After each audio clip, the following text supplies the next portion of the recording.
I'd like to call the Facilities Committee meeting to order at 6:31 PM. Roll call. Stephanie Olson, Here. David Pombo, Here. Jimmy Legrand, Here. Thorsten Harrison, Here. Andrea Gemlick, Here. Munir Udin. Absent. This is the time in the meeting where we will now receive public comments. I don't believe we have any comments at this time. Mr. Scott Pfister is here to speak to a specific agenda item, I believe. So, okay. Then we will move on to item 4, facility use update A, facility use minutes. Staff report? Oh, sorry, that's the minutes. Sorry, I was thinking minutes like in time. We don't need a staff report on the minutes. They're in the program and online if anybody would like to review those. Finance report, staff report. So on the following pages after the facilities minutes from their previous meeting is the finance report. You'll see that we are in the black at 339, 239. There are some expenses in there related to repair of Lammersville Field once the fencing is in, and then also Jimmy, our new robot that we're paying for that does the lining of the fields at the schools on the finance report. And then after that is facilities use for Altamont, and the schools are in alpha order for the facilities use all the way through the high school and Wickland. And then following that, we have the list of denied and rejected applications. And then after that, we have our refunds for groups that we could not fulfill use of facilities. Are there any questions or comments related to this item? Seeing none, we'll move on. Item C, was that the same thing as you just went over? Yeah, I went Okay. through through CD both. and E. Okay, yep. So we're, item 5, information and discussion items. A, facilities use handbook. So there is a copy for everybody in their binder, paper version of the facilities use rental policy handbook. We update the handbook every year at the end of the school year to prepare for the following school year. And what generally happens is if we have changes to the handbook during the school year, we put it in the handbook as an addendum, and then it gets put formally into the policy handbook at the end of the school year when it goes to the board. We had no addendums this last year. We had updates for hourly pay rates and just a couple of little typos that we fixed, things of that nature for the handbook for this school year, for the handbook for the 2023-2024 school year. So enclosed is that handbook that we would take to the next board meeting for formal approval by the board. Any questions? Comments?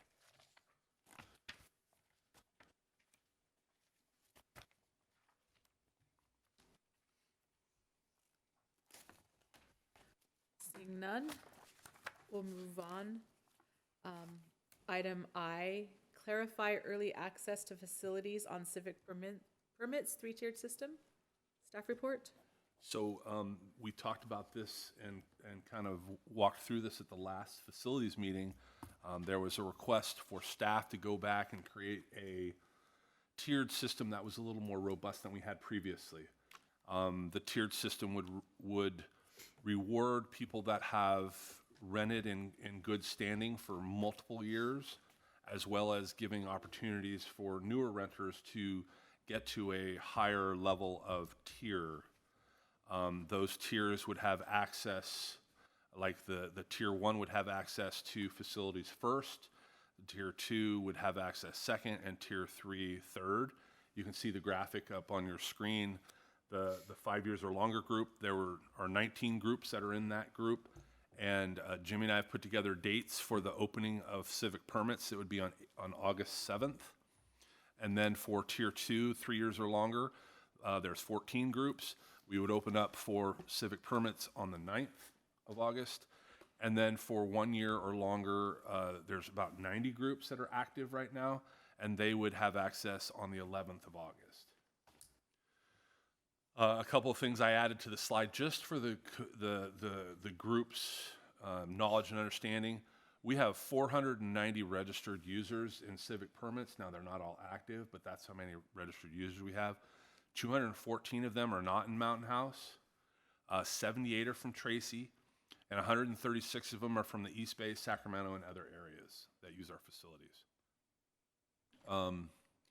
The other thing that we discussed when we talked about the tiered system is violation of handbook rules. If we had a group that violated the handbook rules, we would give them 1 year of grace and have them be in good standing for a year, and we'd return them to their previous status. So if we had a group that's in the 5 years or longer that maybe had a change of leadership, didn't pay some bills, and we give people grace paying bills and things like that, but they repeatedly violated the rules, we would bring that to this committee and say, this is what's happened. And then this committee would have the opportunity to say, okay, well, let's put them on a 1 year. Let's see if they can earn it back. And they could earn back that status that they had. Now, if they don't, they would go back to a new user. They would have to compete with everybody else to get in to use the facilities. So that's what we discussed at the last meeting. I put it in a visual so it was easy for everybody to see and understand. And what I can do is I can put it into an addendum for our handbook for 23-24, and we can put it in the back as an addendum, use it for the school year, and then if everything works fine, we can bring it into the handbook to be formalized when we do this process that we just did for the following school year, if everybody's okay with that. Is that acceptable with everyone? Sounds good. Sounds like. Okay, so I'll take this graphic and I'll turn it into a written addendum, and I will insert it in the handbook in the back as an addendum. I'll bring it to the first meeting for everybody to review one more time next year. Is everybody good with that? Mm-hmm. Okay. All right. Moving on, item B1, waiver requests, Battle of the Books, charge to schools or facilities use funds. Staff report? So if I may, I'd like to kind of lump the I and II or sub 1, sub 2 together. Okay. We've had Battle of the Books working in our district for a number of years through Wickland's parent group. And it's a fantastic event. It's all our kids, our students are in Battle of the Books. And I did some research on this. So I want to give you the background first and then kind of talk about what happened this last year and and then talk about Acton and what I think we can do to mitigate what occurred. In 2019, the president of Wickland Foundation got in touch with Heather Sherburne and came up with a plan to come to the facilities committee to get a waiver for the facilities fees for a weekend use for Battle of the Books. That was in December. Well, what hit in February is COVID, so that kind of got pushed off, okay? So then fast forward to this last year, about the same time, our superintendent got an email from the president of the foundation asking, hey, can I get a waiver for the weekend use of the high school for Battle of the Books? Now, they are a 1A organization, so they don't have a facilities use fee, but it's on the weekend, so we have to pay a custodian to be there. So that was the only part of the fee. However, we got the request 2 weeks before the event. So what we did, what Dr. Nicholas directed me to do, is we had the site pay for it because it's our kids. It's a great event. You know, it's a good deal for everybody, and bring it to this committee and say, hey, when these types of things come up, how should we deal with it? I think we can deal with it by either charging the school site, or in this case, all the school sites were involved. We can charge all of them a portion of it, or we can use facilities use fees to cover the cost of the custodians as well. There are two different options there. like I said before, they're all our kids. They're our kids that are participating in it. It's an event that's a fantastic event put on by boosters, and we want to meet them part way. Now, with the timing of asking for the waiver was short, and I mean, they're putting on a big event, so I get it, right? So we wanted to make it happen, so we had the principal just cover it, and we could figure it out later, right? We can always move stuff around. So that request, by design, we have language in our handbook, which is on page 5, which I can go over in just a second, which allows this group to waive the fee. And I think the thing we would have to decide is, how do we want to waive it? With this last event, multiple schools were involved, so we could spread the fees over multiple schools, and the fees were for custodians to cover the event, right? I think it was in the gym and maybe the small gym as well. I don't recall. But that's an option that I think we have. So making a long story longer, I think that's something that we could consider, and I think it falls under the guidance in the handbook. If you want to turn to your handbook and look at page, it's really page 5, because you have the new handbook that has the edits. I know in your agenda it says 4, but I believe it's page 5. And if you go down to the second to last paragraph, it says, the Facilities Committee has been authorized by the board to act on its behalf on a case-by-case basis to resolve facility use issues. And truly, that's what this was with Battle of the Books, is a facilities use issue. The issue was they had to pay for a custodian, and right, not all the schools had money to pay for the custodian. So district staff may make decisions based on rule violation. The Facilities Committee may recommend suspension or banning of a group. If necessary, any action taken at committee meeting will be reported to the governing board by the committee chair at the next regularly scheduled meeting. Governing board will make the final call. So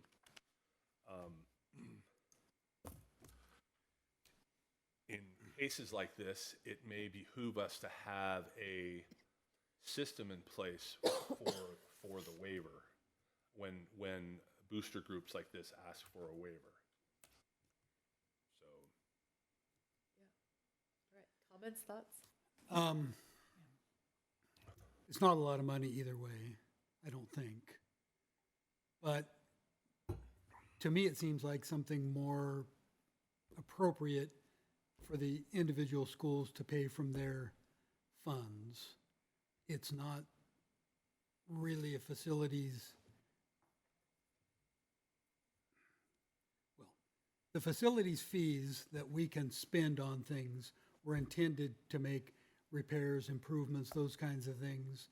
And so, especially this being after the fact, we would be taking facilities monies that we've collected and in essence paying for something from facilities funds. So, but like I said, it's not a lot of money, so I'm not going to stick my heels in the ground about it either way. Whatever the rest of the committee feels is appropriate, I'm fine with.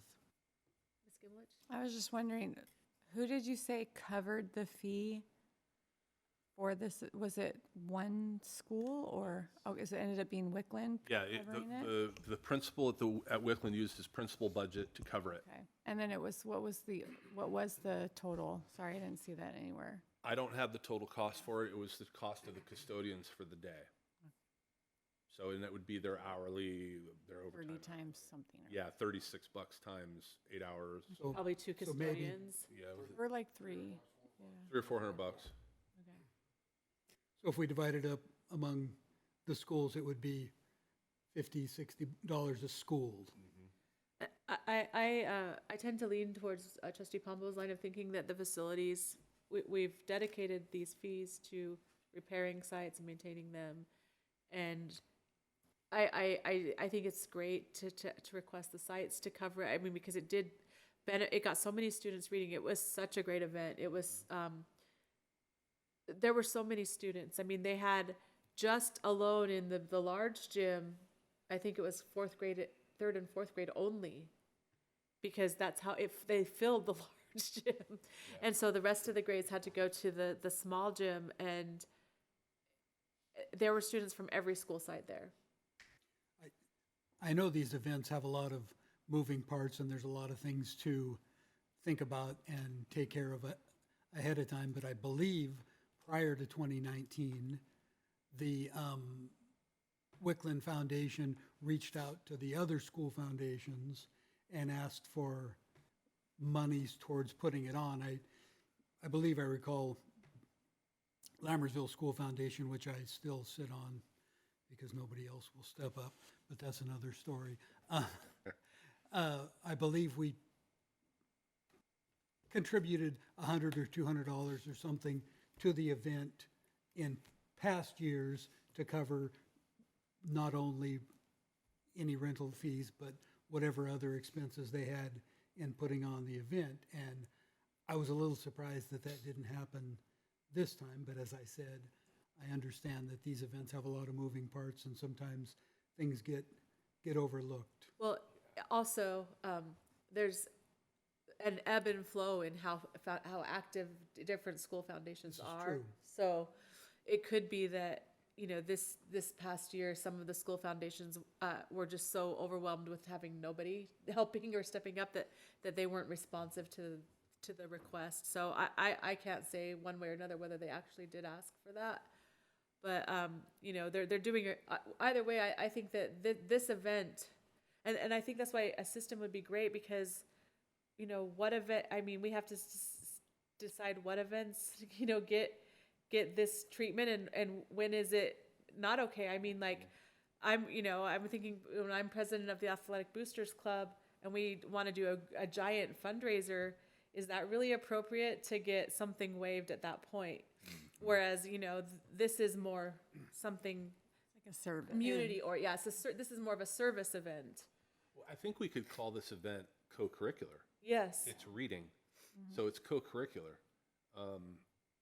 I think the other thing is that the timing of it, I talked to the principal about talking to the president of that group about timing to just give us a little more leeway. And I know these things are big and people get jammed up, which is why we did what we did. But I think that I think you're right, because it could get out of hand. We have a lot of 1A type of organizations. And to be honest, we're already waiving any fees other than, you know, out of pocket. Because if it was a foundation event at the school site, let's just say at the high school during the week, they wouldn't have to pay custodial because there's people on staff till 10 o'clock. 10 o'clock, 11 o'clock. How late are they on at the high school? They work till 11:30. 11:30. So that, you know, that's a different story. It's the weekend that gets us because you got to pay overtime. Yeah, I agree. I agree with having the foundations cover the cost. I feel I'm on the Well, Wickland School Foundation, and we- I have no idea. We have no, we have no say over the foundations. We do have say over the school sites. Right, That right. would be Yeah. who I would see. Oh, would be okay. asked to pay for it. Oh, would the be principal. Each individual school. Okay. Okay, yeah, and then they work it out, right? Okay, Our budget person would just pull it off of everybody's, equally off of each school's okay, principal's fund. okay. So is that the direction I have for that, or? I believe so. For that And, work. and you know, just that we want to be careful with, I think if you know, like I said, as much as it's great to get things for free, I would not say like a crab feed type event or something like that deserves to get, you know, any kind of site funds. Well, and this event was only available to enrolled students in the district. So Yeah. it was not like the Acton Children's Business Fair. There could be any child in there or something. It was all district. Yeah, it Yes. was a great service to the district. Yeah. It's co-curricular. It aligns with the academic goals of our school district, you know? You want me to move on to Yes, to please. Acton? Yes. So at the same time, we have a request from a group, and I will read the request so I don't miss anything, leave anything out. Acton CBF Mountain House, a request to Dr. Nicholas. I hope you're doing well. I am Pulam Chang, and I have a proud residence since 2013. I have 2 kids attending Cuesta. They want to talk about a nonprofit organization, Acton Children's Business Fair. Pebble, who is, I believe, also a booster of a number of schools, and this individual are organizing their first Acton Children's Business Fair.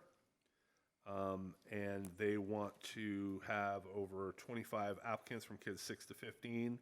They want to use a small gym at the high school for the event. However, CBF is a nonprofit organization, and they are volunteering to bring the event to the community. The ask is, can you sponsor us by offering lower rental price for the gym or waiving the rental fee? This will help the kids have a safe and inspiring place to launch and showcase their business during the one-day event. So they're asking for a waiver of the fee to use the gym for their event. I don't have a date for the event. I don't know when it is or anything like that.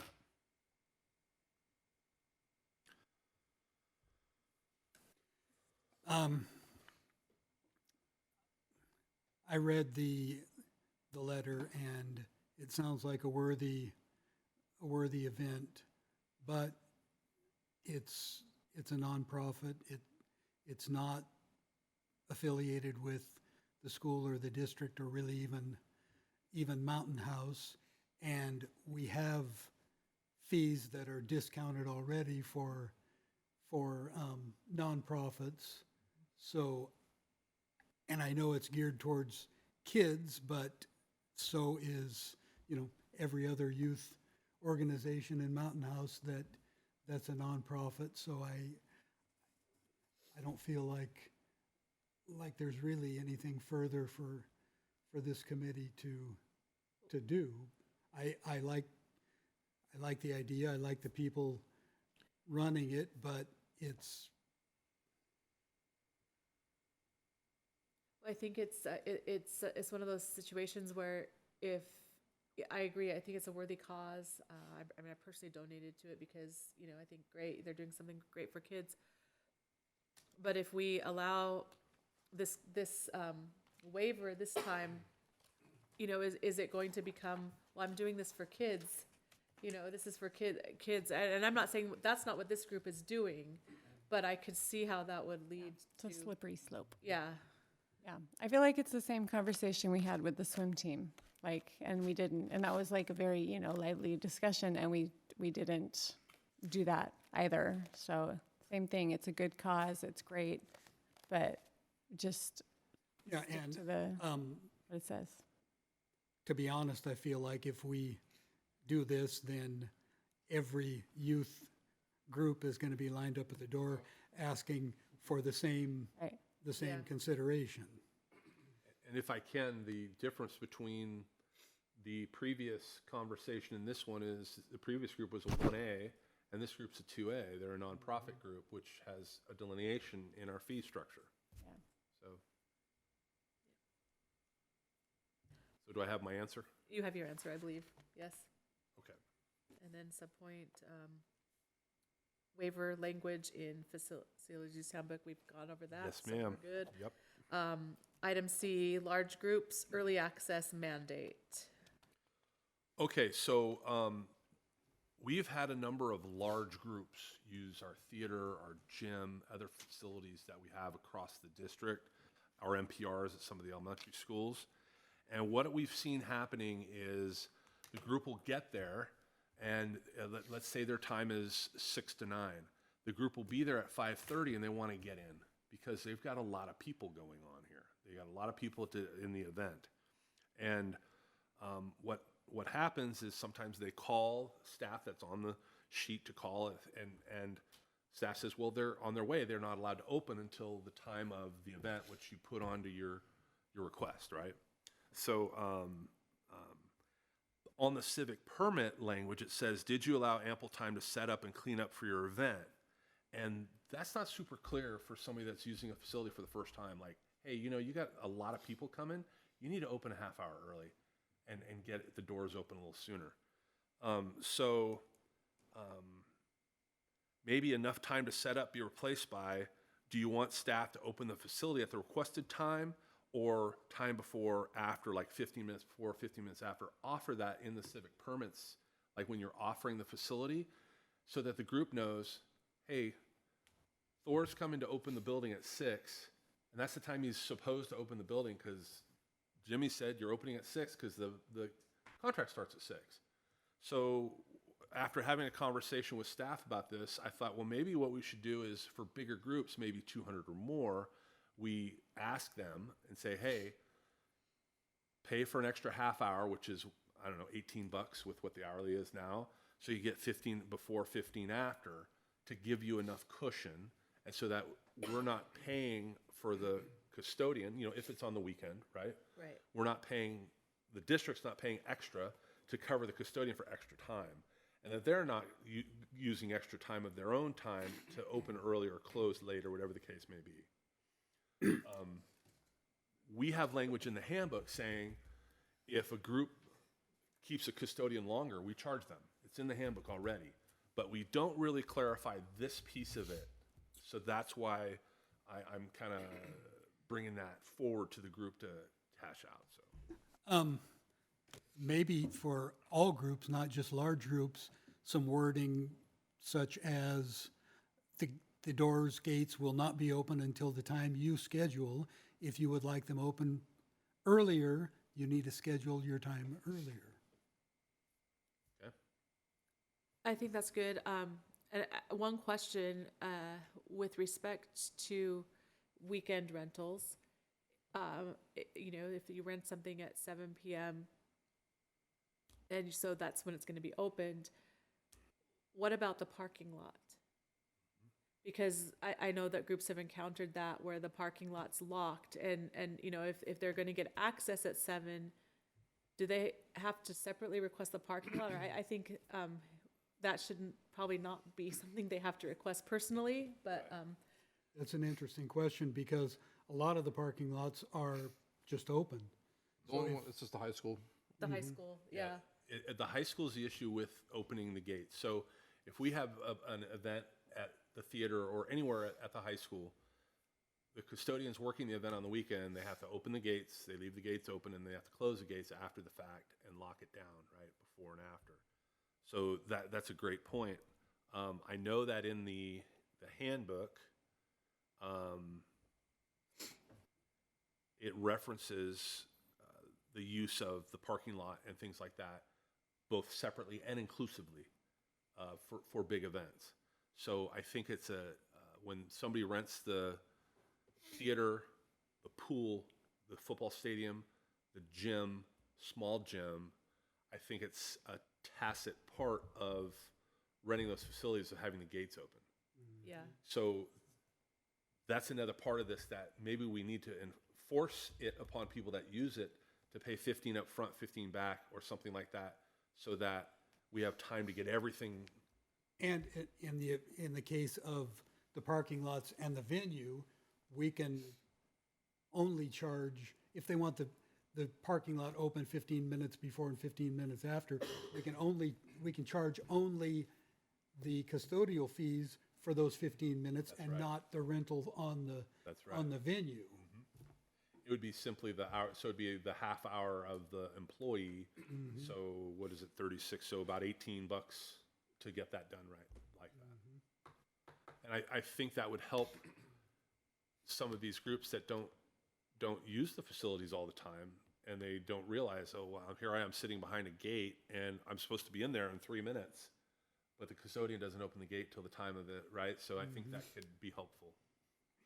I do have, I'm still trying to wrap my brain around charging a group though, when they're using a facility at 7, but you're not giving them access to get anywhere near it until 7 unless they pay. That seems a little harsh. I mean, Yeah. Well, I understand your point. My point would be that if we have to pay a custodian to go there and open the gate, then the user should be the one paying for that custodial and not the district. I don't know, the custodian has to get there too, right? Like he has to get there to open, like he has to open up the parking lot for himself to be able to get there on time to open up the gate. So he needs time too to be able to open up the door at the right time. Like, I think if you rent a facility at 7 o'clock, it should be kind of a courtesy that the parking lot's opened up 15 minutes early. I mean, but realistically, if I'm doing an event for over 200 people, I need way more than 15 minutes to get all my stuff out of my car or whatever I'm doing. Like, I have no idea what these events are, but, maybe if you need more than 15 minutes, like, I think a 15-minute buffer should be a courtesy, and anything beyond that you should pay for or something. Because you got to unload your car. I mean, I don't know. Well- I'd be like waiting at the door with my things for 7 o'clock. I also understand your point. My thought would be that doing things as a courtesy that costs the district money that could buy books and other things is something that you would expect from a for-profit entity and not a school district who's doing this as basically a favor to our customers. And to be honest with you, I haven't run any events in the district for a while, but at one time, I was the chair of the Relay for Life for the American Cancer Society, and I would book venues through the district to use, schools and MPRs and whatnot, and I would always book half an hour up to an hour before the event was going to start Yeah. to get things set up. Yeah. Yes, I would do that too. Yeah, Totally. I and would plan think- my Yeah. setup time. But I think there's some things where people, maybe they don't have to set anything up. And so it's not in their frame of mind to think that they're going to have to, ask for the parking lot to be open. Well, that's why I think it's a good idea that we put it in the handbook that those venues at the high school that are behind a locked gate may require Additional time. to open it up. So one of the things I marked in here what part of the handbook relates to this, and it's up on the screen, or if you want to look at your copy of the handbook, it's on page 13. And I think this is another time where we're a little bit vague, where I think we might be able to be a little clearer with expectations. And it reads, custodians only provide approved requested equipment. They do not set up for your event. It is the user's responsibility to allow sufficient time to set up and clean up the facility. These hours must be included in the rental period. Trash should be bagged, blah, blah, blah. Litter, you can't leave behind trash. The user will be charged the actual cost of cleanup if litter or trash garbage are left. The rented area should be left the same way in condition in which it was arrived. Organizations shall never leave the rented building or stadium or anything they are financially responsible, et cetera. So that's our language, and really it only says that one sentence, these hours must be included in the rental period. That's like the only place where we say that. So I can see how a group would just read through that and miss it, right? Yeah. So that's one of the reasons And it doesn't even specifically say parking lot, so. No, And it doesn't. because there's no other school that shuts the gates, right? And that no other, so, it might not even cross anybody's mind necessarily that the high school's not gonna be open, especially since, there's something always going on in the weekdays and, and a lot often on weekends, so. all the time. So the gates aren't usually an issue then. Yeah. Yeah, so usually it's the weekend or holidays, and some holidays we don't even allow the usage of the high school. If I could point you to page 26, our fee schedule. I was thinking maybe one of the things we could do is in the fee schedule delineate the high school only for maybe an extra half hour for large groups, and maybe include some language as an addendum if that's what the group wants to do. I think we could make it a little clearer. I think a lot of people look at this page where it has the fees and whatnot, rather than read the whole handbook, which is getting longer and longer each year. Just a suggestion. Yeah, I think that would be good. I could do an addendum explaining it, and then we could put it in as an addendum, see how it goes. if the group wants to do that. Yeah, I think that's smart because you know, Yeah, so if I'm understanding you correctly, the addendum would say that it would be more clear that your setup time and cleanup time has to be included in your rental period. That's something you're paying for. You're not squeezing in early without paying for that time. And then potentially like a 15-minute additional parking lot time on both ends of that you'll have to pay for. what? Wait, if they have a setup time scheduled, If they they have a don't setup need- and Oh, you cleanup don't need time, it. Then they You won't don't need the need it. parking Okay, lot. yeah. because it will be they're tied if their They're setup time is accounting like for that, yeah. right? Yeah, okay. And should I include some language for larger groups? Because this has really only been a problem with the bigger groups, bigger groups using the gym or the theater. Or, yeah. Usually the theater, though, they do book earlier because it takes time for people to come in and sit down. Yeah. Yeah, I mean, if you're having a large event, yeah, it takes a long time for people to park and all of that. But I don't know, I mean, it depends if that language is, could be applicable to a small group if they're doing something really involved too. Like, I think it should just be everywhere where everybody's looking to rent the facility. And maybe you can, emphasize that this is especially relevant to large groups or something. Okay. I don't know. So should I come up with some language and bring it to our first facilities meeting for 23-24 to discuss as an addendum? Yeah. Is everybody okay with that? I'm okay with that. Everybody good with that? Yep. Okay, so I will do that. Okay, thank you. And we'll, moving on, item D. Restart morning open track program at Mountain House High School, 6:30 to 8 a.m. Staff report? Previously, prior to COVID, we had a standard track time, which had a schedule on the Mountain House High School website. There was a schedule of when the track would open and when the track would close in the morning for people that wanted to run and use the facility. Prior to my time here, there was a lot of discussion about the track and public being able to use the track. One of the things that happened recently is the principal of the high school got a message from a running club, hey, when is this going to open again? And the principal at the time was using the track, so these people came out onto the track and used it, and then without, following the procedure of, letting everybody know what's going on to try to help this group. So I wanted to bring this to the facilities committee to make it official.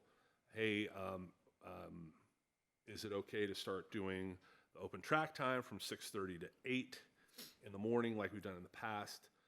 The head custodian gets there at 6:30, so when he opens, he can open the track, close at 8 o'clock before kids get there at 8:30, and so on. Comments? I have no issues with that resuming. As long as the custodian's getting there at 6:30 anyway, he can open it.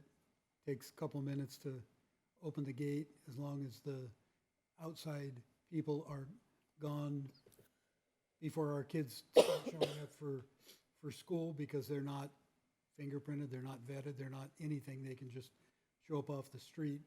So as long as those two things are taken care of, I don't have a problem with it. I think it's fine. I think it would be great. Yeah, I think it's great. I think the community will be very appreciative. Yeah, okay, good. I will let the school side know. Item E, storage container policy. Staff report? So, in the last year, actually in the last 2 years, we've had a few requests by different organizations, cricket teams, baseball teams, variety of different teams that want to store like a knack box or a metal box out on our facilities grounds to store their equipment so they don't have to load their car every time, drive to the place, unload their car, use the stuff, back and forth. So if you could turn to page 8 in your handbook, and it's up on the screen too if you don't want to turn to page 8.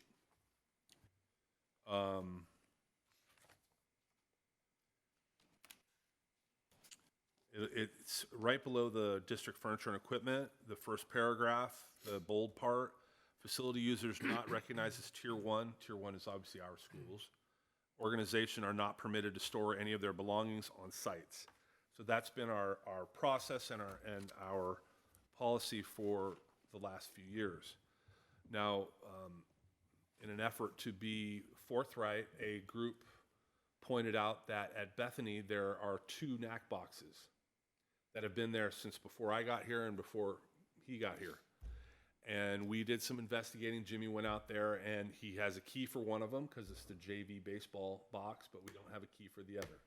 So we assume that the other is a private group that has been storing stuff out there. Against the handbook rules. So I brought this forward to see if the committee had any thoughts about A, allowing it, B, if we want to allow it. I wrote down just some thoughts of what we might want to consider if we were going to allow it. Not that we have to allow it. Because as you can see, there's over 200 users of our facilities. And there's a lot of people. So if we allow one group, there might be 6 boxes out there. So we got to think about that as well. So that's my report. Okay. And so I have someone here that wants to speak to this matter. Is it okay to invite him up now? Yeah. All right. Right here? So I've never done this before. So that's okay. If you want to raise it up, there's a little handle on where your left hand is, down on the side. Under the table. on the wood part. On the wood part. Left, On Other this? side. right hand, Look, right look at me. hand. Take your left hand and put it along the wood right there. Yeah. And no, back a little bit towards you. Right there. No, back towards you. Towards me, sorry. And then right there. Now I you can gotcha. pull it up a little higher. There. Okay. And there you go. Because Nice. you're a little taller than me. A little conflict here, I see. Yeah, there you All right. Well, thanks for having me, guys, on the committee. Just to introduce myself real quick, my name is Scott Pfister, and I'm here on behalf of the new Sailfish Swim Club that was started in March. Just a couple of things I wanted to address as it relates to the storage of the equipment on site. The Sailfish program has been really successful so far. We've gotten a lot of great feedback from the community. We offer both lessons and swim club teams. So we have 3 swim club teams, and then we also have lessons Monday through Friday right now. The challenge that we're running into as part of the swim club and the lessons is that we have to haul all the equipment off-site from our homes to the site, unbox it. We have them in containers right now. So we have to unbox it, take all the stuff out. This includes lifeguard equipment, includes the kickboards, buoys, lesson equipment, and et cetera. So we have all that gets, brought in from our cars, unload it. We have our events that go on for about 2 hours. And then when the events stop, we have to go and load it back up. We all are wrestling in and out to get it all covered and put it back in the cars. We take it back to our homes, and then we do it all over again the next day. So I think Jimmy, I had emailed you about this. The idea we thought about, we understand that it's not allowed per the handbook, but we want to create some kind of solution and make it a win-win for the community. Because we really feel like this swim club is a great community event, or initiative. It's, like I said, been really popular. We have like 300 people on the wait list right now. Like, it's wildly popular. But we obviously want to be able to make it a little easier on ourselves. I'm one of the directors from the Sailfish Swim Club. So what we're proposing is to be able to store it at the high school site, which is where we're currently renting the pool. And what we would like is to be able to store it there, but then we would also like to donate it in part of that. So that way we can kind of create a partnership with the school district. The benefits for storing it at the high school is that the high school could use it when we're not in session. So if they have PE classes, I know that's one initiative that I think PE, they want to start including swim lessons. So they would be free to use our equipment. And then it would also be beneficial because if we're allowed to store it there, we could also buy platforms, which would help with lessons. Because right now we use the shallow lane, but platforms would make it even more safer. I mean, we have plenty of lifeguards that are there every night, but platforms would even make it more safer. Right now we can't get those because they're too hard to haul back and forth. So if we were able to store it at the high school site, we would be able to get those, make it a little more, even more safer. But the flip side to that, like I said, is the high school would then be able to use the equipment when the sessions are not, going on. For PE, for the own swim teams at the high school, they would be able to use it as well. We just ask that you guys consider that. It would make it a much more easier for our organization. That again, we think we're in the first year. We're learning a lot as we're going, but we're hoping to keep this going for a long time. Like I said, there's a lot of interest, and Mountain House is going to keep expanding. Swim is going to continue to be more and more popular, and my own daughter's in swim. It's a really great activity, really great for the community. So that's what I wanted to come in here and request for, and hope you guys can consider that. So. And just to disclose, I'm part of the organization, so I am going to, for this portion of the discussion, turn the mic over to Trustee Pombo and mute myself, so to speak. Do I sit down? Yeah, we'll see if that works. Well, we might have some questions, so if you just want to hang out just a sec, yeah. I can just separate it. Any thoughts? Yeah, I mean, as a community, okay, I'm speaking from a community member perspective. So, I mean, I participate in community programs that use school facilities, and it is difficult to, have nowhere in Mountain House to put your stuff besides your garage. There's like no storage facilities, there's nothing. And so you're constantly doing this back and forth or whatever. So that's really difficult. And we've, wanted something on campus or whatever for soccer, for example, but we never thought about sharing or renting or whatever. So I totally feel the need and see the need. I have no idea how much space all of this stuff will take up, and if there's space at the swim site to do that, because platforms are pretty big, right? Yeah, I was gonna I forgot to mention that we have looked at where we think we could store the equipment. We do think there is plenty of space, but that's something we could probably work out. Obviously, if it was we didn't see the space, I wouldn't come here and ask for it. But we also think, in addition to all the other benefits of being able to store it there, we do think there is space to have it. So. I mean, I don't know. You seem to always know more ins and outs of the long-term effect. For me, I think sometimes this kind of thing is necessary, but I also see the downside of 18 knick-knack boxes on the baseball field and what's in those, and all of that kind of thing. So I'm not sure how I feel about it. I think the difference in I understand that. I think the difference with us is we would like to donate it to the school as well, to give the school the ability to use it. It's thousands of dollars in equipment. So if just the school owns it and you guys use it in the That's the thing. So we're usually not conflicting at the same time. We're there at nighttime right now. Right. So obviously, the school, I think, goes till 6 with practices and all that. So during that time, they're free to use it and, be able to utilize it and use it during the day for classes. If it's part of PE. I think the workaround could be that you just donate it to the school owns it, and you use it in the summertime. Could that However, be we could work it out, yeah. just a matter of semantics or whatever? Yeah. I don't know. That's kind of the solution that we thought of it as an organization, and we think that could be a win-win for the community. So, I will start out by talking about any possible changes to the facilities handbook, and I would not be in favor of making any changes at this time, at least. I think if an organization has an ask, they can ask, come to this committee, we can hear their ask, decide if we want to make an exception for their ask, and then forward it to the full board. Because if we open it up, there's going to be, everybody's going to want to have a box with their stuff, and some organizations might want to have a box just in case they ever get some stuff. And so, we have to be very conscious of that.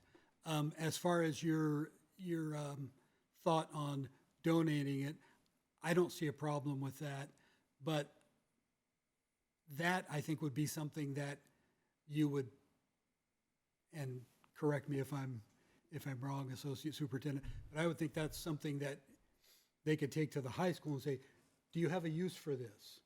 Are these things that we want to donate to you, or those things that you would use, either the swim team, the water polo team, the PE program, whatever, do you have a use for it? If the answer is yes, we'd like to donate it, store it on site, use it when we need it, and you guys can use it when you need it.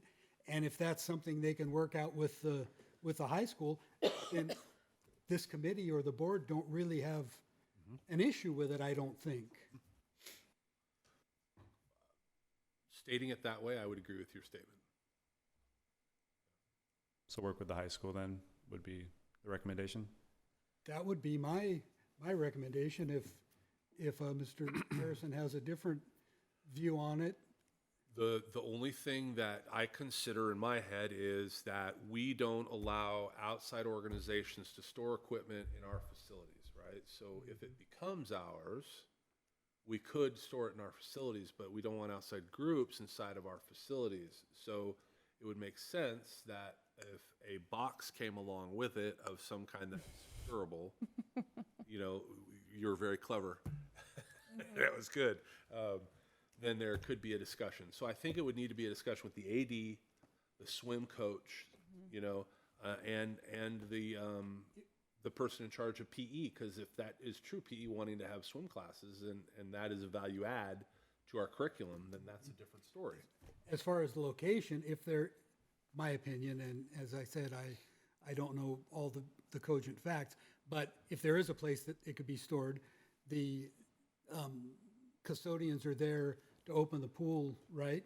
They could open whatever storage it is and allow the things to go in and out and do that. But if a separate storage container was preferable, then my thought would be buy a storage container and donate it to the high school so that it's not an outside group's storage container on the high school facility.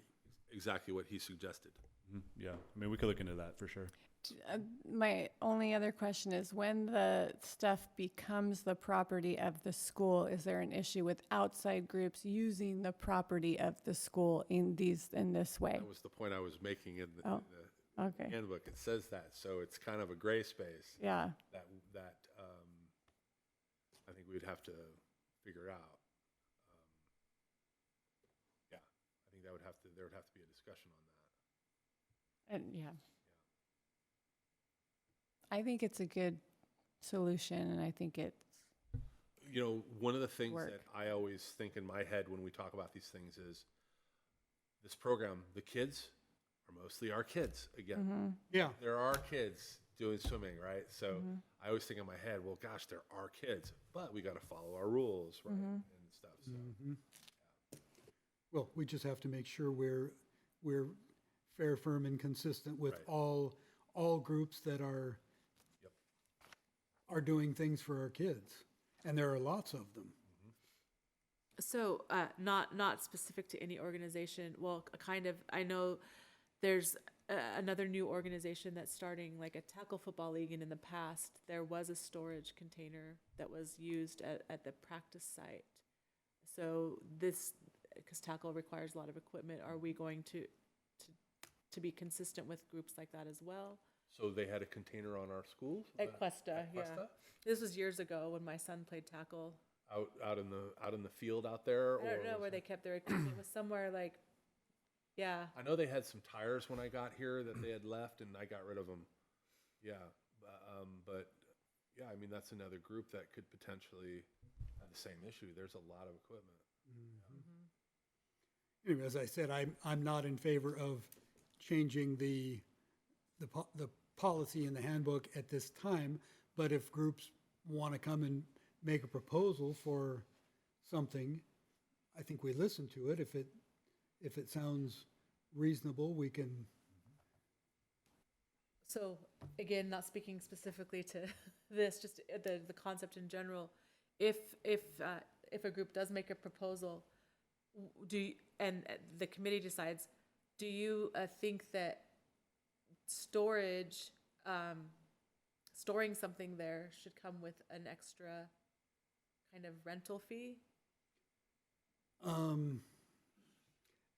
Are you talking like in a case where they're not donating the storage Right. box? So like you're thinking of in the future?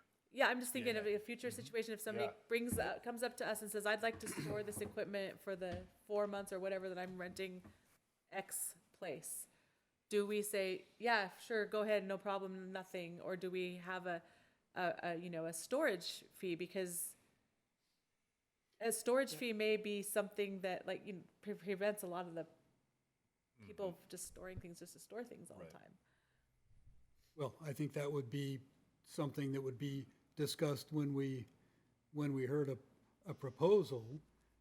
At a minimum, I think they should have to have insurance and those sorts of things on anything that doesn't, I'm not in favor necessarily of having anything that doesn't belong to the district on district property. Were it to happen, there should be liability insurance carried and all those kinds of things to make sure that if a kid climbs up on top of a storage box and falls off and hurts himself, it's covered and not coming back on the district.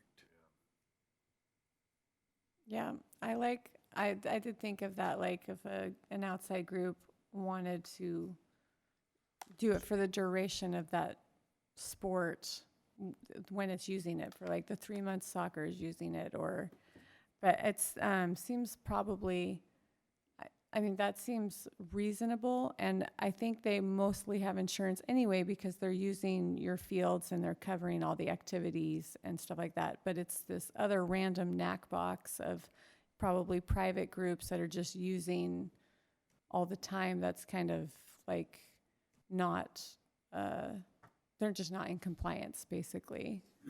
I mean, we don't, The box that's on the Bethany site next to the softball field is not in compliance with right. anything. And that's like probably a year-round thing too. It's Since not even on like our a property, season. Can we just move it? We can remove it. Jimmy, Yeah. you don't have a master key for that, because I do. Oh, can I I'm borrow? sure you could probably put a note I on have it. that too. I do have a Put a master note for on that, it. yes. Say, this is going to be removed. But maybe there could be some kind of rental fee, some kind of, I have that. application to store something if you're renting the fields. But I mean, some people don't rent those fields. They just use them recreationally, right? Yep. Yeah. Yep. So one of the things I'd put here was if everybody wanted to do it, what the requirements may be. But the other thing that goes through my mind is we have 100 users. What if 50 want to put a box out on a field? And we only have, 9 sets of fields, kind of. The fields are going to fill up fast with people's stuff. Because, I mean, I coach rugby. I know how much stuff I take out there every day to coach rugby. And, the bag of balls, all the cones, all the different tackling dummies, all the stuff, right?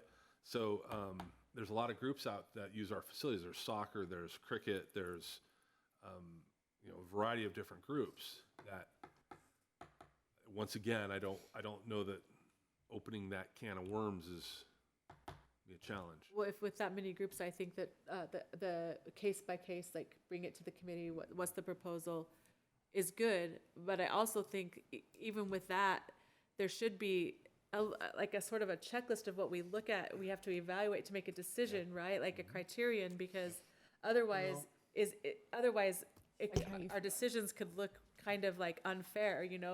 So if we're going to do it that way, we need a criterion of what Well, your proposal has to have, and I don't know, because if you have a criterion, then you can't say it's not allowed because you have a Yeah. criteria for what you're looking for, Well, so.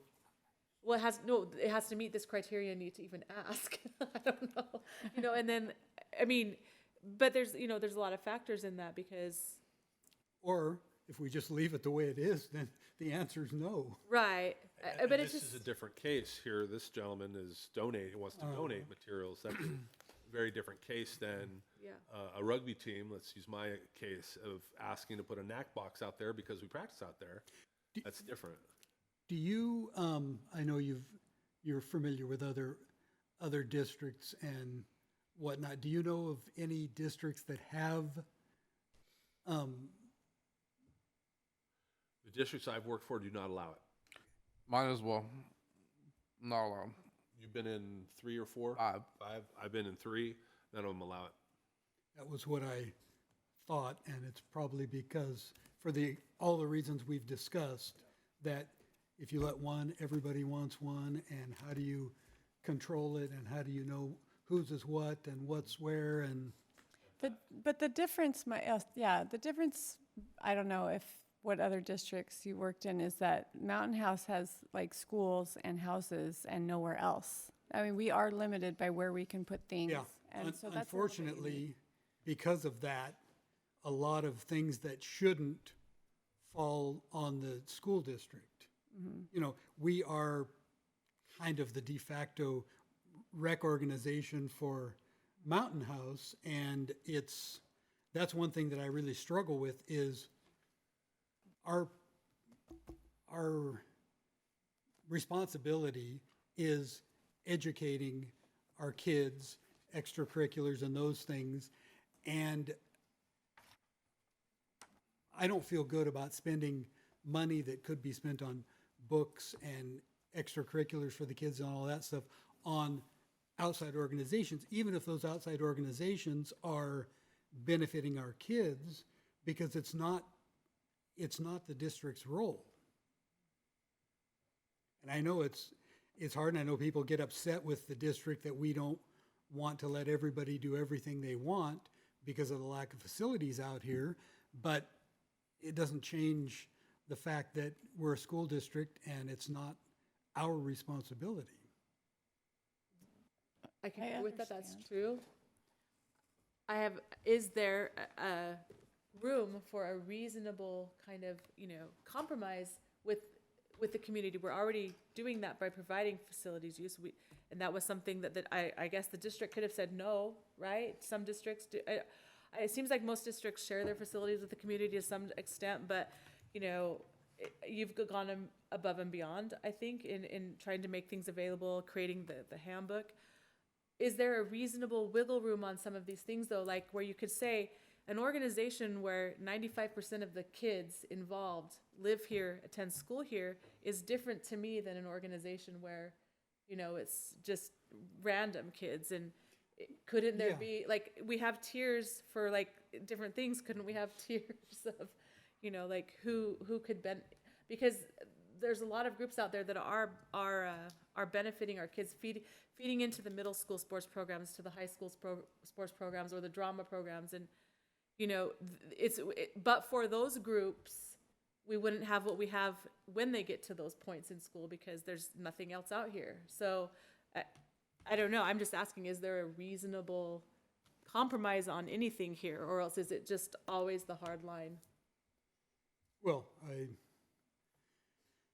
I think we leave it open, that we are open and willing to hear requests, but I don't know if we want to spend staff time setting up parameters for a what if.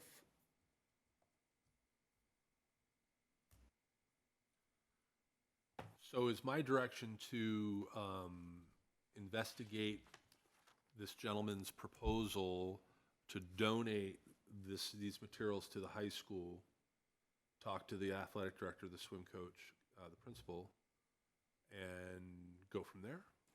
I think so.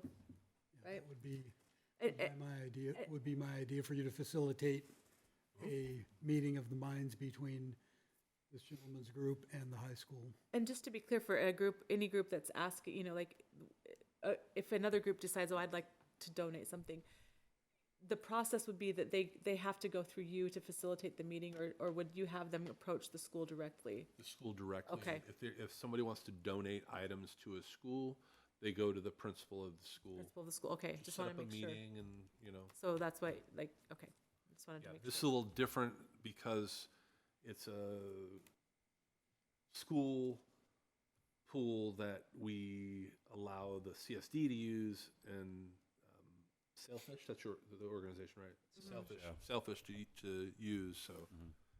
Okay, kind of a joint use donation. Are the results of that conversation going to be made public as far as like, you know, because you said that was a gray area between how to determine like when this stuff becomes school property, et cetera. So is that conversation going to have to be had every single time with every single school that somebody approaches, or will this conversation be like made public, so to say, this is what we determined in this conversation, so we don't have to have this conversation again? I don't think I'm going to have the option to not have that conversation again and again and again if it happens. Because it's a creative solve to a difficult situation that he's come up with. I mean, if I use soccer as an example, I don't know that it would be the same as I have 50 soccer balls to give you, school, and I want to store them in that container out there next to that tree, and we're going to chain the container next to the tree. I think it's a little different conversation than this one. But not by far, but I think it's just a little different. Yeah, and I think each conversation is going to be unique enough that you can't just say, well, this is how this is handled. If you're asking would it come back to this group, I always trump back to sending things to this group to make decisions, like with the high school track opening and things like that for this group. So I don't know if that's kind of how you were asking it or not. I guess I was just wondering if like the solution would be, whatever you came up with would be made known. Definitely bring the solution back. Yeah. So I think we've got the direction on that. We can I think move so. on. I think I have direction. All right. It's still kind of gray, but Yeah. yeah, I think I've. It's very, yeah. I think I have it. All So right. sorry to clarify, do I go directly to these or should we go together or how is that? No, Are you going to go? I will be in contact with you, or she'll be in contact with you. Okay. So if you can leave your contact information with the young lady over there at the computer, that would be fantastic. All right, great. Sounds good. Thanks for All right. coming Yeah, here. thank you guys. Thank you. Thank you. Item F, window coverings quote for Cuesta Elementary School and Altamont Elementary School. Staff report? So this group asked for Jimmy and I to get some quotes to cover the windows at Cuesta Elementary School's NPR and Altamont's NPR. I think the original request came from the Cuesta Foundation because they do a number of things, events that they want to have a darkened room, either for drama productions or for movie nights or for other things. Because Quest is unique in that they have so many windows and so much natural light that come into that NPR. So, with that said, Jimmy, more specifically, beat the bushes to find somebody that would actually create a covering for the windows. That took us a very long time. He finally found somebody. The quote is here. It's basically $32,000 for Cuesta to get coverings for their windows, and Altamont is $7,907 to get window coverings put into Altamont. And then you'll see there, item 3, the electrical is potentially $20,000 for Cuesta and $5,000 for Altamont. Because of the height of the window coverings, it doesn't make sense to have a string or something that kids could get as well. We want to make it electric, like the window coverings at the cafeteria at the high school that are automated, or other places. So those are the quotes that we were asked to get for the group. Comments? So we're looking at just over 50,000 for Cuesta and 13,000 for Altamont, is that correct? Yep.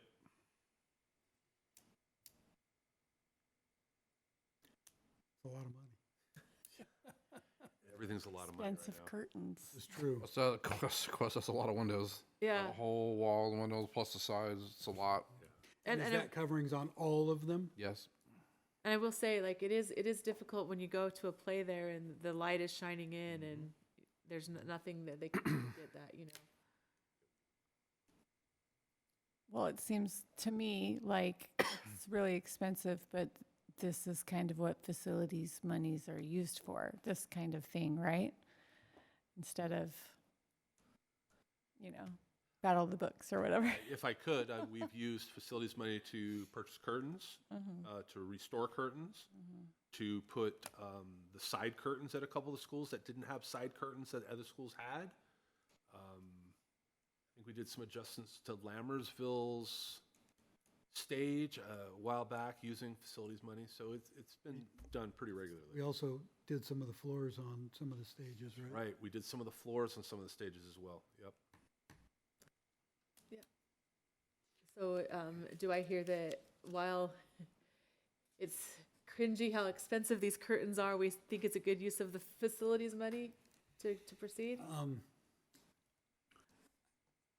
I think it's a good use of facilities money, although too expensive.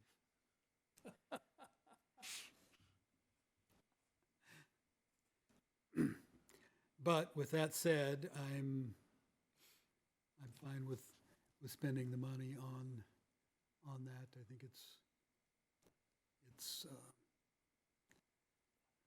something that probably needs to be done. Probably should have been considered when the building was built, but that's water under the bridge. Yeah, I guess, is the new school going to have window coverings? Can we make sure that that has some in there? The newer schools don't have as much natural light coming into the NPRs. Okay. Yeah. That's Yeah, probably I think value it should engineered be. out. Yeah, and I think the biggest problem with Cuesta is the architecture of the windows rather than the number. I don't think Yeah. the sheer number makes a huge difference. I Yeah. think the fact that they're oddly shaped and have beams going across the windows and whatnot is the biggest problem there. Yeah, agreed. So, but I think that this will be something that you recommend to the board now? So next steps would be, like we've done in the past, what I would do is I would create a board agenda item, approval by the board. I'll put in the quotes, how much it is, delineate it. I'll make sure it's all clearly explained. The board would vote on it, and then once it happened, then Jimmy would go. Okay, Is that the direction I have? I believe so, yes? Yep. Yes. Okay.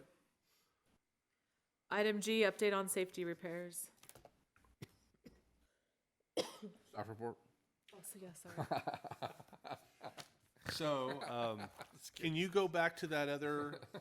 So one of the items that has been a part of safety committee, this group, facilities committee, and a variety of other groups, is addressing the safety at our K-8 schools, and more specifically about entrance and exit of the front of the school. And we did some safety walks. I think with this committee, we did some safety walks. We did some safety walks later on when we discussed this at the doors at the safety meeting. Irene Boostil and I have done some walks with the sheriff's department to look at how we're set up. And ultimately, we presented at the safety meeting and to this group that we need to change some of the doors at some of the schools and the entrances to make it safer. So with that said, Jimmy was pressed with finding the best way, the most cost-efficient way to adjust the entrances to some of our schools. So Cuesta was the easiest because what we could do at Cuesta is we replaced a window with a door. And so this is the first door that we had done. It took months to get the door delivered. It's the first school that we've adjusted the entrance. So this is the entrance. It's not finished work. There's still a window that needs to go in above, and there's some finished work around the edges of the door and the landing of the door inside that has to be finished up. But I just wanted to bring this. Finally, we're getting some of this work done and getting it rolling. And this is the new entrance to Cuesta. So you can see in the picture that depicts the outside. On the right side is the entrance to the school, the big doors. So now they can keep those locked once school is in session, and people have to go through this door into the office, and they go around, and then they go out the other door to get onto the campus proper. If I remember right, this fix also necessitated some moving of counters and tables and whatnot inside, right? That's Bethany. Well, this one didn't. Westa was pretty much straight shot right in the office. This was and the good to go. easy one.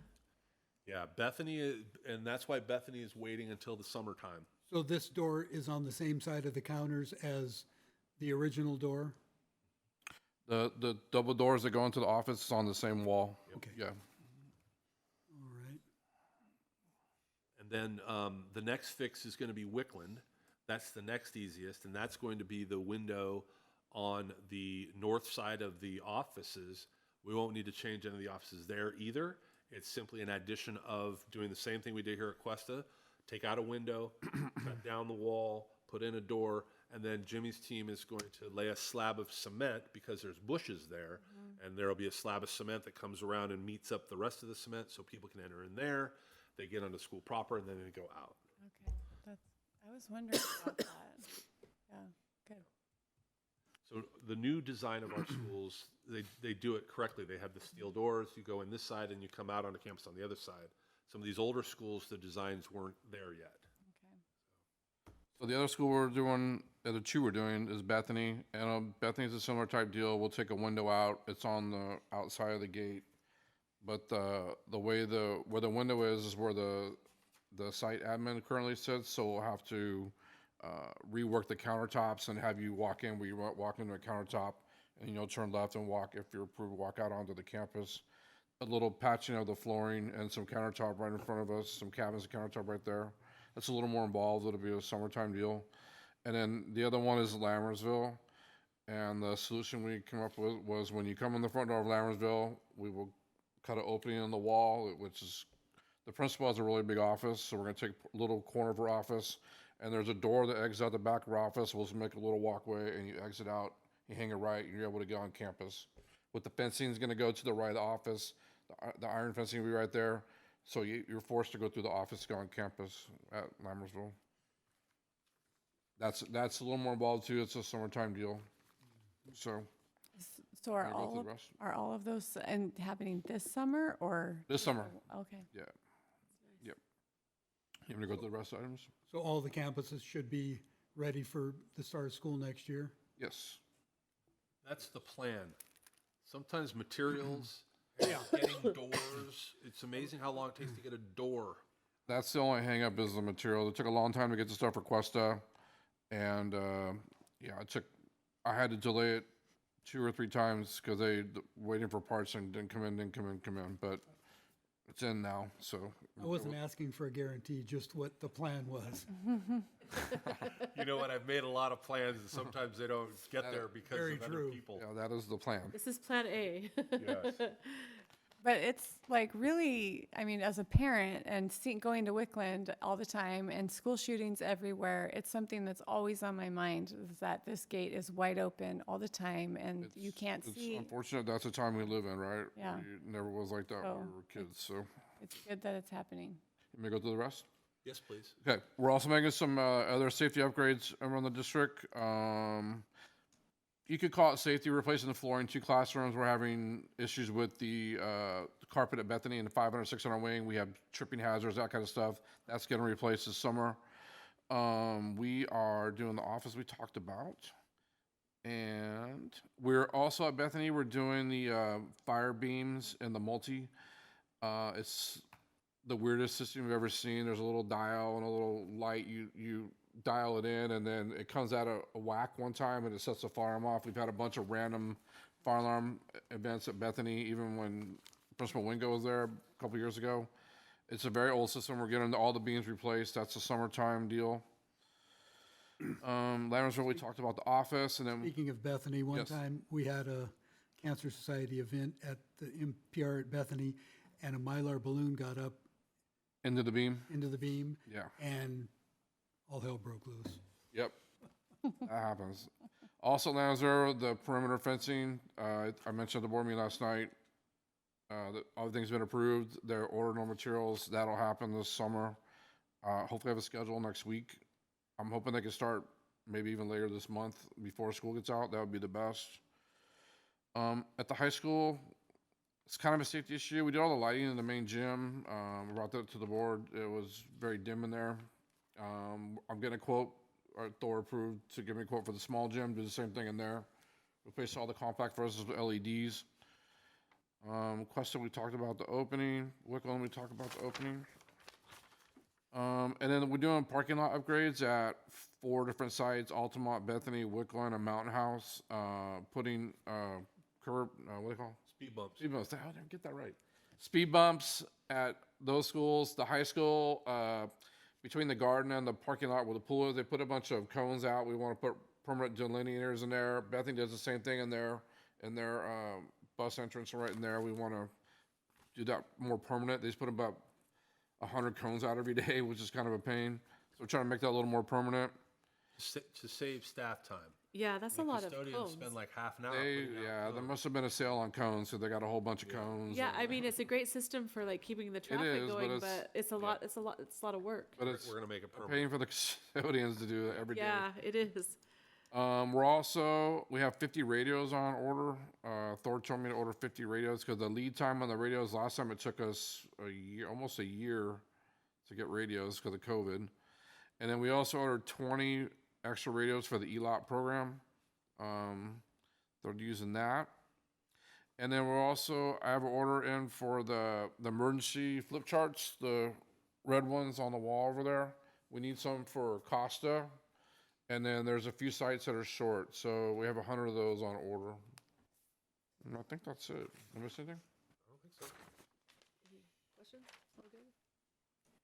Just a bunch of, that's all the things you don't think about that are necessary, yeah. Just to be clear, this is not a request for facilities funds to pay for any of these. It's items, not. right? Just a safety report. It is an information item. I just wanted this group to know because you guys have been so involved in the doors and all the different safety stuff. Okay. Item H, policies on eating in Lammersville Unified School District facilities. Staff report?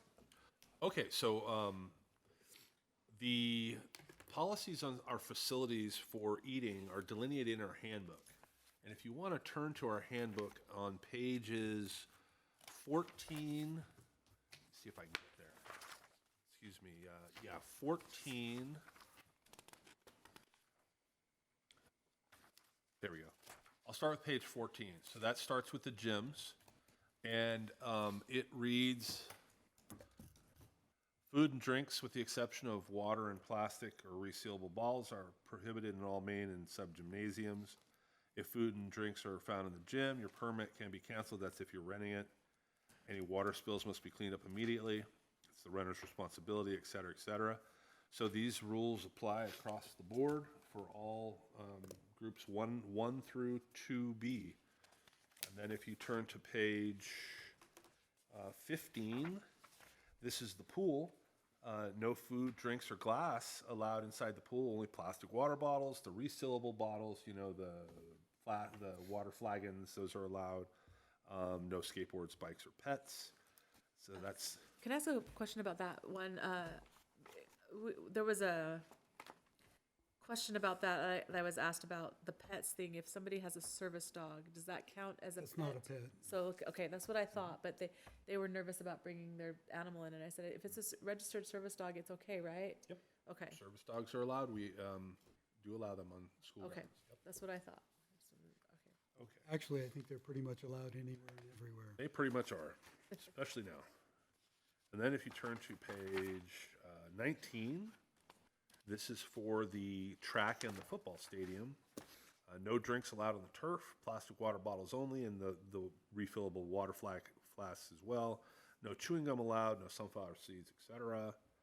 And then if you turn to the high school theater, then on page 20, there's no food or drink permitted in the theater, classrooms or adjoining spaces at any time. That is the rules for the main facilities that the facilities handbook covers.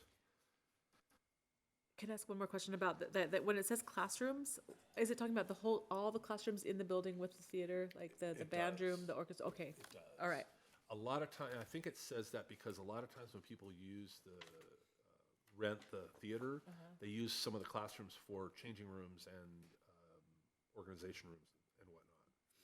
So I spoke to the principal After the request came to me to put this on this agenda, I spoke to the principal of the high school and asked him if they are enforcing these rules in their facilities. He said, yes, they are. So that's my report. How is it enforced when it's not somebody who's renting it, but it's like a school person, you know, like running the theater? Like whose responsibility is that? Is that the principal's responsibility or the teacher's responsibility?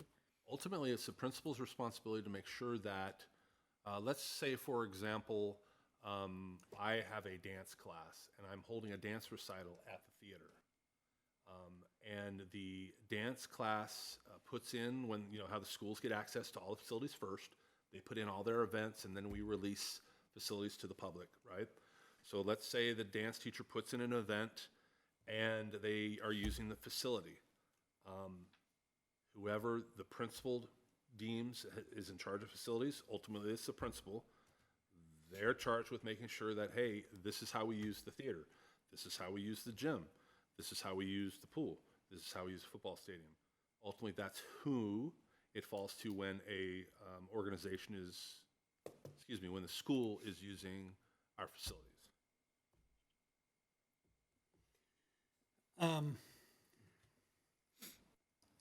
I'm not certain how these rules are enforced other than not religiously. I was trying to find a way to say it, like, and yeah. I go to events all over the district and I see people eating in every facility we have, from the theater to the pool to the MPRs are, I don't know that we can treat the MPRs like other facilities because they're cafeterias, right? And a lot of events at the MPRs involve eating. People rent them to eat there. So that we probably can't have the same rules for the MPRs that we have for other facilities. But I would like to see something that puts some teeth in these, some fines or something, because personally, I worked really hard to get us that theater. I walked door to door begging people to vote for Measure L so that we could build that theater at the high school. And it's a very nice theater. The cloth seats and the carpet and everything is very nice. And we don't have a budget like the theater in, you know, the movie theater in town someplace that's charging $18 a person to get in, to replace those things every few years. So they have to last. Yes. And I cringe every time I see a parent pull out a bag of Skittles and hand them to their 4-year-old in the theater. It's I agree, Trustee not fun. Pombo. I agree. Sorry. I hate that in a couple of years, 5 years, however long it is, but certainly before we're financially able to replace them, that those seats are all covered in food remnants and stains on the carpets, and because it's a very nice facility, and I would like it and hope that it would stay that way. I would like just to add to that because my daughter has done a lot of dance competitions that have been held at the Dublin High School Theater, they were very strict. They wouldn't even allow, at a time, costumes with glitter. I mean, not even food. And so I have the same, I went to 5 out of 6 nights of the play, and I don't want to have to say that the drama club can't sell their concessions in the lobby because the lobby is different than the theater. I think that's been allowed. You know, I've seen catered events there where they serve the hors d'oeuvres. But I was seeing Starbucks in there, you know, before people having their Starbucks in there, eating their chips in the theater. And, you know, I know some people would argue, well, a lot of the Broadway shows now let you eat in their theaters. But to Trustee Pombo's point, they have a bigger budget. They can charge a lot more money for tickets. And that's a lot of work to put on our staff to have to try to clean that up. And, you know, where does it stop? If we got Starbucks and chips and Skittles, what's next? You know, like hamburgers and, Well, I was at an event, and I won't say which one it was or when it was, but this year at the high school, I was at an event, and I saw a mother pull a Tupperware container of I don't know what out of her purse, give it to her young child with a spoon to sit there and eat during whatever the event was. And it shouldn't happen. yeah, I mean, there's a lot of expensive equipment in the theater. A little bit of, I mean, Jimmy, tell me, like, a little bit of crumbs can attract a pest pretty fast, right? Like, and rodents, and they can chew through things and ruin things. It's not just about the aesthetics, like, you know, the beautiful chairs. It's about the expensive equipment that we have in there that we want to keep nice for years to come. And I mean, the Dublin theater's our theater's nicer, bigger. It seats like 20 more people than theirs, and theirs is really nice though. But I had to say that I had to compare. But the point is, their theater's a lot older, but it still looks nice. The seats are still nice because they enforce the rules. And I think that, you know, I just want to know how we can do that and not deprive the drama kids of their concessions, because, you know, they raise money that way. But I was disappointed that, you know, the rule was not enforced. And I know the administrator's not there every night. And the drama teacher's, I shouldn't be her job because she's busy doing everything else, probably not even noticing what's going on in the audience, you know? So I don't know, And I'm very disappointed that when they do sell concessions in the lobby, which I'm not a big fan of, but I know it happens, that they don't say, you know, go out, enjoy your whatever in the lobby, please don't bring it back in. They, you know, they just say, go get something from concessions out there, and the show will start back in 15 minutes. Well, if you know it's the rule, tell people you can buy it, you can eat it, you can do whatever you want, but don't bring it back in here, please. It sounds like we need some directives given to people that use the theater, and I can take care of that, no problem. When I ran a high school, 2 high schools actually, we had theaters that were district theaters. And that was the rule. And what would happen is the drama teacher before the productions, he or she would come out and say, hey, there's no eating in this facility. There are snacks out front, but eat them outside, please. When you're finished, you're welcome to come back in.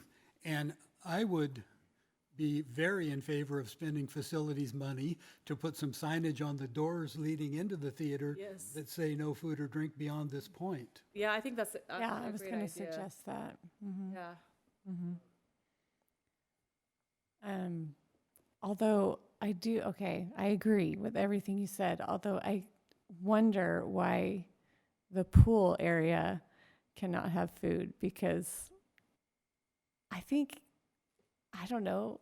Okay, this is coming from a community member standpoint, and using it, you know, in the summertime with small children and being there for like a long time. You have to drag all your kids out to your car to give them a snack. You know, kids want to eat all the time, and then bring them all back in, and I'm like a parent alone, and so I'm hauling anyway. I feel like the pool, cement and some garbage cans. As a pool owner in my home, like, I don't even let people eat around the gates of my pool. Well, I mean, sometimes me and my husband will eat, but our kids are not allowed to eat by the pool, because if you get, I don't know, I'm not even knowledgeable in this area, but I just feel like if garbage gets into the filter and, you know, the wind blows, it can do some damage. I don't know. Who's the expert here? It's Jimmy. Can you speak to that? Yeah, it's not good. We have to go and clean those rings out when stuff it skims off the top, wrappers or any kind of food. It's just more work for those staff. And if people have glass or something and it breaks and it gets in the pool, that's a disaster. Yeah, we have to drain it, Yeah. clean out the glass. Yeah, so I think that you know, the pool is another beautiful use it thing anymore. that came with Measure L funds, and the upkeep of it. I think, you know, I mean, a little tent out area outside the pool, maybe, you know, when people are running a. Right. I mean, it's not a recreational pool, so it doesn't Yeah. have like grass or anything where you can kind of be separate Yeah. from the area. And At, so, yeah. at one time, if I'm not mistaken, there was talk about opening the fence to allow access to the concession area and having some picnic tables or whatnot. Yeah. It's still on the list to do. Once our safety projects On the are, to-do list. yeah, once our safety projects are finished, and then we also had the repairs, the warranty repairs that Turner had to do with the cracked cement over there. So we were waiting on them to do that, which happened, I don't know, 18 months ago or whatever that was. But yes, that is still on the list, putting that gate in on that northwest side, and then pouring a slight slab that has a slight grade over to the snack shack area for the football field. And that way you could have bigger events and you could have a place over there for food. They could do it all over there. That's a great where it's idea. Okay. Yeah. And some more signs on the gate that say no Yeah, food beyond. yes, this Right, point. yes. right, Yeah, yes. that's Okay, that's a good solution. I think Yeah, so. we came up with it a while back in facilities and we just haven't gotten to doing it yet, so. Two Rome summers wasn't from built in now. one day. Remember that? So what is the consensus then? We're just going to. So what's my go with directive? Get signs? We've asked for We- signs? We are arming Thor with a hammer. Arming got it. Thor with a hammer, okay. Maybe I will bumping make up sure that that- gate on the to-do list. They will make sure that they know. We will get some signage. We got some other signs we have to get as well. Well, could you fine somebody for if they're caught? Could you have a fine? Oh, that was my question though, is I if don't know it, about fining, but I would be in favor of putting something in the handbook about extra fees Community for service? cleaning. Yeah. If, after your event, if the janitor finds something spilled and it requires, extra cleaning or whatever, that was my question already is. there. Is The custodian is the one that's going to report this when it's an outside organization that they, because they're there, right? They're there during the event, they can see, so they notice when people are eating it, when they're not supposed to eat. Yeah, anytime they find something wrong, broken, whatever, they have instructions to send our supervisor a picture, Okay, because that way we can send it to user group, said this is what happened, and it's much better. Picture speaks 1,000 words, right? It's much Yeah. better than our email. do you know if after events, when the custodians are cleaning up the theater, for instance, if they find popcorn or whatever spilled on the floor, They do. they take a picture? No, we never, because they- most of those things are school events, so we don't Uh-huh. do that kind of But, stuff. but maybe they should. I know it's an Yeah. You can extra, give that direction. That's I know it's an extra thing for them to do, but if the site admins at the high school, for instance, got a note on the day after an event that said, all these items were found spilled or dropped or whatever in the theater for whatever the event was last night, clearly the no eating in the theater rule isn't being enforced. We could definitely give that direction. That's not a problem. And well, who would I give it to, you or what? Me, Okay, the hammer. that was a hammer. I think it's a great idea, and we'll make sure that happens on a regular basis. I will communicate with the school and make sure that the appropriate staff are notified of the rules of how our facilities are to be treated, and I will make sure that I put all of that in writing, so it has been documented. So we talking about just the theater, or anywhere else on campus they shouldn't be eating, or what are we talking about? Just, What's in the handbook? okay. So we'll talk and we'll Okay. come up with a plan. okay, Everybody good with that? yeah. So I have my direction. I'm not going overboard, right? I'm there? No, sir. No, Okay. so- Thank you. Item 6, Facilities Committee Agenda Format. So, are you able to bring that up, Jen?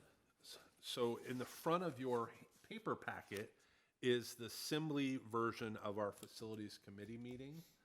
The board members use Assembly for board agendas. Andrea? Okay. And so moving forward into next school year, we're going to put all of our facilities agendas into Assembly just like we do for board meetings. So it'll be all electronic. We won't need binders anymore, unfortunately. I love my binder, but we will be using the electronic versions. It's set up exactly like we have in the paper version. You know, you can see Roman numeral 1, 2, 3, 5, 6, etc. There will be more details perhaps under each item like I did in the paper item, the paper agenda this time. So there's a few more details and talking points as needed.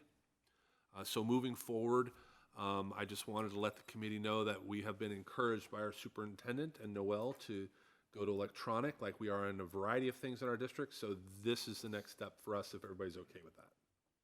It would also give staff the opportunity to send this to the committee members so that we could look over the agenda, what we're looking at, come up with any questions we might have ahead of time so that staff can have answers to those questions, hopefully, and Yeah.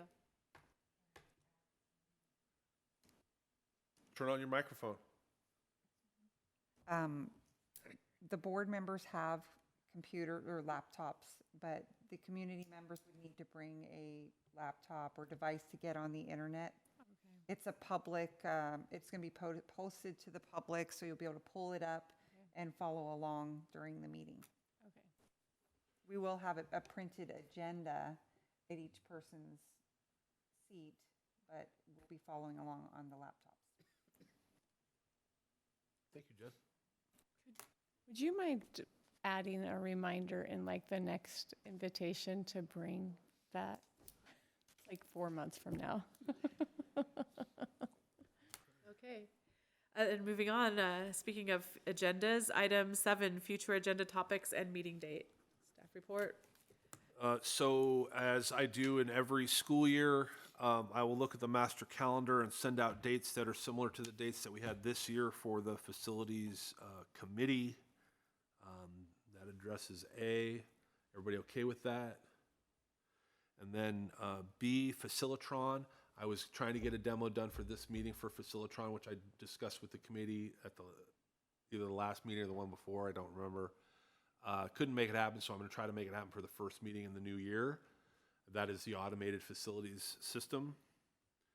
The other thing I put on there for future agenda topics is banners. This group has adjudicated banners on a time or two when it comes to organizations that are allowed to place banners on our property. It's also in the handbook briefly, but it's in there. I just want to have that as a discussion topic at our next meeting because if you look at Cuesta, they have 12 banners up. It looks like Wrigley Field outfield with all the banners, and we have beautiful schools, beautiful facilities. I know we could move the banners to a different place, maybe put them in front of a group of homes, which they may not like, but I think that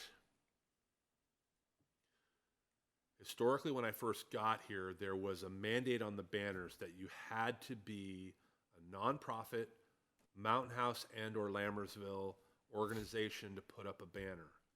It was adjusted early on in my tenure, I think right when I got here, because there were a lot of different events that we didn't have in town because there was nothing in town. So we would allow things from Tracy and other places to put up because our kids would go to those things because there was nothing in town. Well, there's a lot more in town now. You can see from the user groups, we have a lot more in town. So I thought maybe we could have a conversation at the first facilities meeting next year to see if we want to set some more stringent criteria or some things of that nature. I think that's an excellent idea. On the banners, are the time limits being respected? They are, okay. Yes. Because I know for events, they're only allowed a short time period. They have to put them up, they have to And meet take them down. the size criteria and whatnot, and take them back down. And I believe I've been, told by people that if they miss their deadline, the banner gets cut down, right? Yep. Because. Now they can renew, like for in town, like JEI, one of the learning centers in town. It's kind of a commercial learning center, but they've been allowed to advertised because it benefits our kids, and we didn't have those extra services way back when, right? So I'll bring any of the language that we have in board policy and in the handbook for that discussion.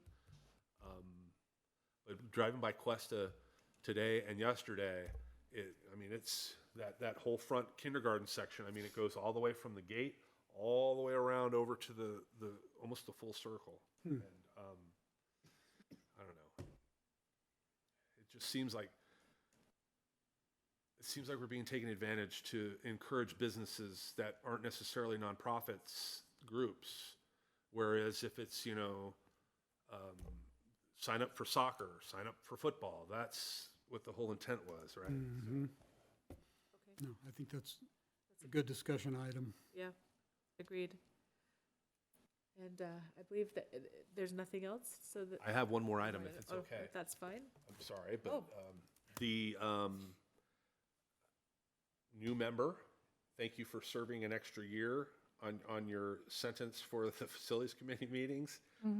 I will put out to the president of the board prior to the first meeting of the facilities committee the process for electing a new community member, as we did at the beginning of this school year.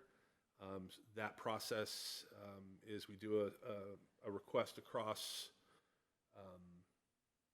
parents of our children in our schools. It goes out mass, and then we create a spreadsheet, and then we get feedback from different organizations, principals, school groups, et cetera. It goes to the board president. The board president makes the call. So I just want to remind everybody that I was going to ask served- that. I was like, is served this my last an meeting? extra time, and so Remember.